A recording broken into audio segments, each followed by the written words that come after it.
there, thanks for joining me today. In this video I will be discussing the basic requirements of a live-in caregiver application, now called a caregiver program. For starters, used to be where the caregivers were required to reside with their employers. That has changed. That is no longer a requirement. It is an option. And employers who are still interested in having their caregiver reside with them, they can still do so, so long as the employee or the caregiver consents to it.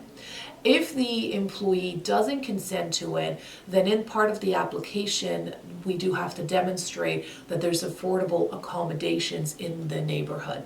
So affordable accommodations for a caregiver ranges somewhere between 500 to about 800, 900 per month for a rental.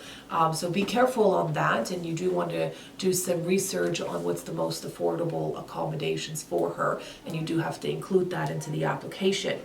Obviously, part of the application, there's always forms involved. Every question has to be put a lot of attention to. If you miss one question on the form, unfortunately, HRSDC Canada is simply just going to abandon it and going to tell you to refile the whole application. In fact, they don't even give you a copy of the file anymore. They just expect you to have copies and then refile. So be very careful when you're filling out these forms that not only is it accurate, but every single question is answered, and every single check mark that needs to be checked is either checked or you put NA for not applicable. So don't leave any questions unanswered is my point. There's obviously documents needed to prove where the employee will be working. So you want to include documents to prove that, such as your purchase and sales agreements of your property, to demonstrate the location of the work.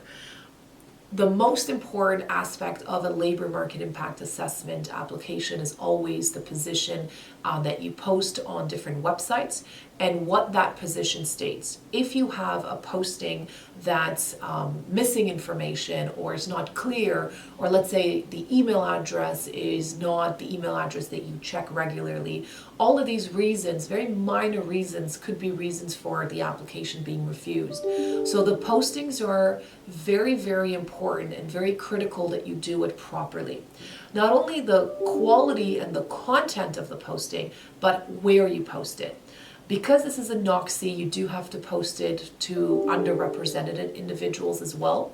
These are women, children, youth, disabled individuals, etc. So you also want to have a few postings reflecting that you've reached out to underrepresented individuals. And of course, the last requirement is to prove that the applicant that's chosen to do this position meets the requirements. So for example, if you're choosing for a childcare, then that individual has to have proof that they've completed high school, that they speak basic English. There's no test required, so you don't have to do an IELTS test or a CELPIP test or any of those tests.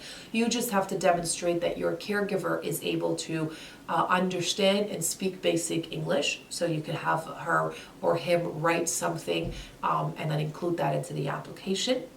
And there has to be, so high school education is mandatory, some basic language skills is mandatory, and you have to prove that the applicant has at least 1 year of experience with minor children, or that they have a 6-month certifications in childcare. One of those is fine. I usually recommend that you demonstrate you at least have some experience, because when you don't have experience and the employer that's willing to hire you, usually employers want to check references before they bring a caregiver inside their house to take care of their own children. So that will enhance your application. Of course, it's not mandatory if you have a proof that you have a 6-month certification of some sort dealing with young children. This is a little bit different if you are taking care of and you are going to be a caregiver for elderly. Most elderly require some medication to be administered, and if there's medication involved, you do need to have some license to be able to do that, such as a registered nurse. So if you're taking care of an elderly, the documents and everything I just stated is the same, with the exception that you have to prove that you also have the proper certifications and degrees to administer medication. Usually a registered nurse is the one that is able to do such a thing. If you're a caregiver or an employer looking at hiring a caregiver and have questions, we're here to help. Give us a call today. Thank you, and until next time.